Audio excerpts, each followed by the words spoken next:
لیکن اگر کوئی واقعہ ہو جاتا ہے، ظاہر ہے کہ ایک عجیب سی صورتحال ہے پوری دنیا میں. میں تو کیا سرائیوں میں نہیں جانے چاہتی ہوں، اور بھٹو صاحب اس وقت جب جیل میں تھے تو ریاست ان کے اوپر جھوٹا مقدمہ چلائے تھے اور ان کو سزائے موت دینے چاہتے تھے، حالانکہ قانون میں کوئی جواز نہیں تھا، اور سپریم کورٹ نے متفقہ طور پر جنرل ضیاء الحق کو کہا کہ سزائے موت نہ دیں، اس کے باوجود دی گئی.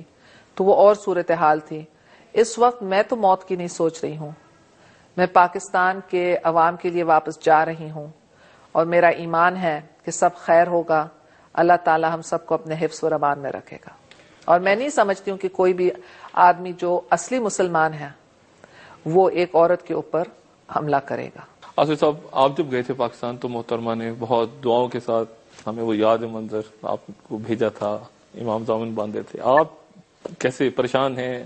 محترمہ جا رہی ہیں، بچے آپ کے پاس ہیں ظاہر ہے، اور ایک بہت ہی انسرٹن سا ماحول ہے اس وقت. کیا آپ کیا محسوس کر رہے ہیں؟ ڈاکٹر صاحب، وہ تو ہم جیسے لوگوں کی زندگی میں ہمیشہ ہی ایک خطرہ لگا رہتا ہے، مگر میں دو شعروں کی طرف دو شعروں میں آپ کا جواب دوں گا کہ ڈرتے ہیں یہ بندوقوں والے ایک نیٹتی لڑکی سے، اور وقت بتائے گا کہ عوام کی طاقت میں طاقت ہے یا بندوقوں کی نال میں طاقت ہے، اور انشاءاللہ فتح سچ کی ہوگی، فتح پیپلز پارٹی کی ہوگی. زبان خلق کو ناکارہ خدا سمجھ. آپ پریشان ہیں ان کی سے کہ آپ کی اپنی کیا فیلنگز ہیں اس وقت؟ میری فیلنگز، پریشانی تو ظاہر ہے اس لائف کی پریشانی کی ہے، تو سٹریس لیول تو رہتا ہے اس لائف میں.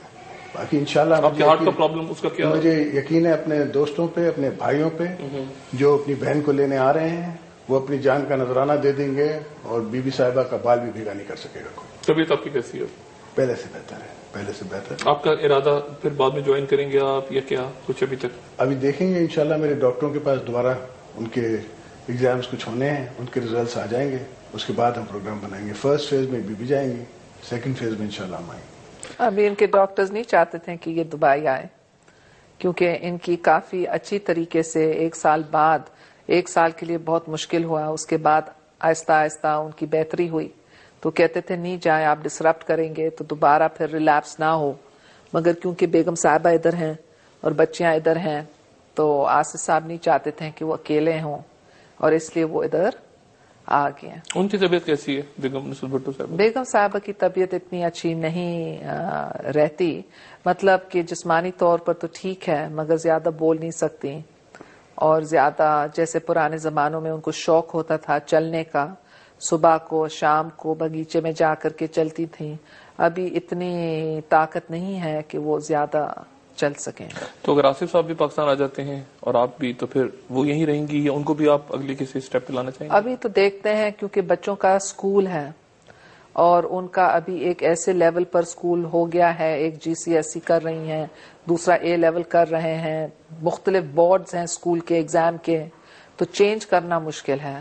تو بیگم صاحبہ اور بچے فی الحال یہاں رہیں گے. ایک اور پلیئر جو ہے، ایک تو وہ چلے ٹھیک ہے non state player, hidden hands, ایک کوٹس عجیب سے مزاج، آپ نے پریس کانفرنس میں بھی ذکر کیا ابھی. اب وہ پھر فل بینچ کی طرف جا رہے ہیں، اور منسٹرز کہہ رہے ہیں کہ جی اگر کورٹ کا فیصلہ ٹھیک نہیں آیا تو مارشل لا لگے گا. اب آپ ایک تو ٹھیک ہے آپ کا ڈائلاگ جو بھی ہوا مشرف صاحب کے ساتھ، جیسی بھی آپ کی بات چیت چلی، لیکن اب عدالتیں اگر کچھ اوپر نیچے فیصلہ کرتی ہیں اور مارشل لا کی طرف چلا جاتا ہے، وہ ساری مفاہمت، وہ سارا ڈائلاگ جو آپ کہتی ہیں کہ جی ہم ڈائلاگ اس لیے چاہتے ہیں کہ آدمی کا رول ختم ہو، گورنمنٹ ابھی بھی کہہ رہی ہے کہ کورٹس نے اگر پریزیڈنٹ مشرف کے اگینسٹ فیصلہ دے دیا تو مارشل لا آ جائے گا. تو پھر کیا لوگ بہت کچھ کہہ رہے ہیں، مگر جنرل مشرف صاحب نے اب تک عدالت کے فیصلوں کو مانا ہے. اور جب چیف جسٹس بحال ہو رہے تھے تو اس وقت لوگ کہتے تھے، جب ان کی بحال نہیں ہوئے تھے تو لوگ کہتے تھے کہ اگر بحال ہو تو مارشل لا لگے گا، مگر مارشل لا نہیں لگا، اور ان نے گڈ گریس دکھا کر کے فیصلہ ایکسپٹ کیا.